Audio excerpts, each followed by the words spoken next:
ગુજરાત ન્યૂઝમાં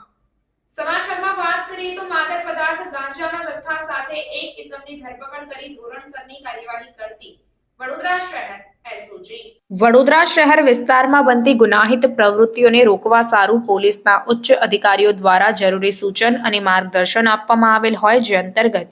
અગાઉ એનડીપીએસના ગુનામાં પકડાયેલ ઇસમને તાંદલજા રોડ શકીલા પાર્ક સોસાયટીમાંથી માદક પદાર્થ ગાંજાનો જથ્થો જેનું વજન 5 કિલો 152 ગ્રામ જેની કિંમત ₹51,520 તથા અન્ય ચીજવસ્તુઓ મળી કુલ કિંમત ₹64,120ની મત્તા સાથે ઝડપી પાડી કાયદેસરની કાર્યવાહી કરતી વડોદરા શહેર એસઓજીની ટીમ આ કામગીરી દરમિયાન અબ્દુલ ઇબ્રાહીમ પટેલ નામક આરોપીની ધરપકડ કરીને તેની વિરુદ્ધમાં કાયદેસરની કાર્યવાહી હાથ ધરાઈ છે. રિપોર્ટ નઝીર શેખ સાથે કેમેરામેન આરિફ સૈયદ, વડોદરા. સમાચારોની અવનવી અપડેટ્સ માટે જોતા રહો સેક્યુલર ગુજરાત ન્યૂઝ. સાથે સેક્યુલર ગુજરાત ન્યૂઝ ચેનલને લાઇક, શેર અને સબસ્ક્રાઇબ કરો અને બેલ આઇકોન દબાવીને સમાચારોની ઝડપી માહિતી મેળવો.